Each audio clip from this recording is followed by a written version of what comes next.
नमस्कार मित्रांनो, जय महाराष्ट्र. रविवार 8 फेब्रुवारी 2026 आणि आपण आज बनवत आहोत गुळाचा शिरा.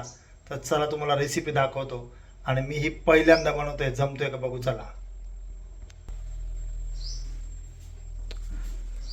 रवा, गूळ, काजू बदाम, थोडंसं दूध, गावठी तूप आणि दुधाच्या पातेल्यात पाणी गरम करत ठेवलंय.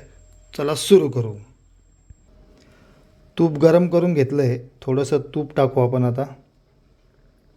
जेवढं आपल्या परिस्थितीला शक्य आहे तेवढं झेपेल आपल्या शरीराला. जे पाणी गरम झालं ना त्याच्यामध्ये गूळ टाकून देऊ आपण. आणि इकडे तूप गरम झालं की त्याच्यामध्ये काजू बदाम टाकूयात. वेलची आहे पण ती आपण नंतर टाकू. याला थोडंसं आपण फ्राय करून घेऊ आता.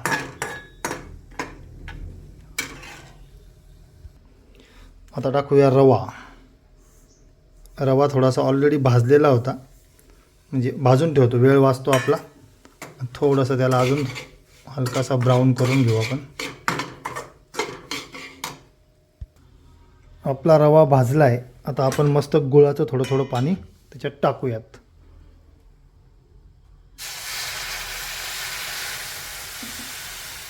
तर त्याला मस्त मिक्स करू आपण आता. गठुळ्या राहणार नाही याची आपण काळजी घेऊ. रेसिपी बघत चला आणि रेसिपी शिकत चला. स्वावलंबी व्हा मस्तपैकी.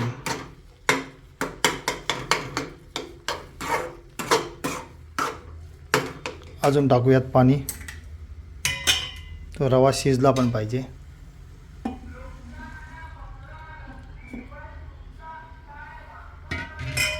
भंगारवाले आले, भंगारवाले. चांगलं मिक्स करून घेऊ. अजून थोडासा ओलसर आहे, त्याला आपण खाली लागल्या चेक करू. खाली काही लागलेलं नाही आहे. तर थोडंसं तूप टाकू. वास तर खूप खमंग येतो आहे.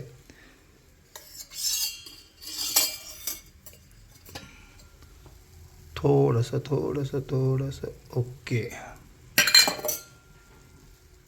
चल भाऊ. बाहेरचं गोड खाण्यापेक्षा गुळाचा शिरा खात चला. थोडंसं शुगरचा वगैरे तुम्हाला त्रास असेल तर तोही तुमचा त्रास कमी होईल. आणि साखरेचा वापर थोडा कमी करा. आणि असा छान रेसिपी पण शिकत चला. बघू शकता असा आपला शिरा आता तयार झाला आहे. थोडंसं दूध टाकू आपण त्याच्यामध्ये. दूध ऑप्शनल आहे, तुम्हाला आवडत असेल तर ठीक, नाहीतर काही अडचण नाही. असाही तयारच आहे.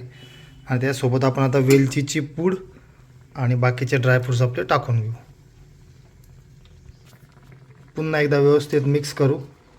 आता वेलचीचा फ्लेवर आणि थोडेसे काजू आणि बदाम. आता फायनल जेव्हा तयार होईल तेव्हा तुम्हाला मी दाखवतो. 5 मिनटं झाले आणि आपला शिरा इथे शिजतो आहे. स्वयंपाक असा करायचा की पुन्हा किचनमध्ये अजिबात कचरा नाही. चला आता आपण याला उघडून बघूयात. चांगला हो रे बाबा, नाही तर मग गेम फसून जाईल आपला. थोडं गरम गरम गरम गरम. हो, सुगंध खूप छान आहे. स्ट्रक्चर पण मस्त आहे, लाल आहे, लाल. कुठेच खाली लागलेला नाही आहे. थोडं अजून 5 मिनटं आपण त्याला शिजून देऊ, कारण थोडासा तो आपल्याला स्मूथ वाटतो आहे. अजून त्याला दाणेदार करायचं आहे आपल्याला. गॅस कमीच आहे. जास्त गॅस असता, फुल असता तर कदाचित ते खाली लागलं असतं. तर मी थोडंसं खरडून घेतो आणि त्याला एका जागेवर जमा करतो. तर मित्रांनो, फायनली आपला गुळाचा शिरा, गूळ आणि गावठी तुपाचा शिरा बनलेला आहे. बघू शकता तुम्ही किती सुंदर बनलेला आहे. थोडा गॅस आपण चालू ठेवला आहे अजून 2-3 मिनटं, म्हणजे एकदम सुंदर असा ड्राय होईल. वरतून गावठी तूप टाकण्याची काही गरज नाही आहे. तर असा शिरा तुम्ही पण बनवा आणि व्हिडिओ अपलोड करा. मी आता हा शिरा तुम्हाला थोड्या वेळाने खाऊन दाखवतो, किंवा प्रत्येक दादा पूर्व दिदीला आपण टेस्ट करायला देऊ आणि मग त्यांचा रिव्ह्यू घेऊ आपण कसा शिरा बनला आहे. तर अजून फक्त 1 मिनटं. आणि व्हिडिओ आवडला तर व्हिडिओला लाईक करा. चॅनलवरती नवीन असेल चॅनलला सबस्क्राईब करा. थोड्या वेळाने शिरा टेस्ट करूया.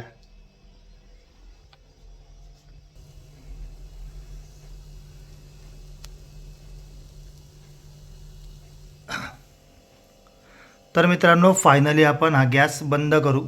10 ते 12 मिनटाचा मंद आचेवरचा गॅस. आणि आता मध्ये काय आपल्याला माहीत नाही आहे. आपण चेक करूया. ओ माय गॉड, हे बघू शकता तुम्ही, अप्रतिम असा शिरा आहे. थोडंसं त्याला वाफ आली होती. आता असं आपण चेंज करू आणि त्याला वाफेवरती होऊन देऊ. आणि हे सगळे इथे वरती ठेवू, कारण मुंग्या वगैरे येतात ना. तर प्रत्येक दादा गेला क्रिकेट खेळायला, तो खेळून आला की मग आपण त्याला टेस्ट करायला देऊ आणि कसं झालं तो आपल्याला सांगेल. तर चला, आले का क्रिकेटर?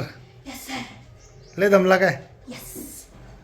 प्रतीक आला आहे, आपण त्याला शिरा थोडा टेस्ट करायला देऊ. आता फायनली आपला शिरा तयार आहे आणि जेवायला पण बसू.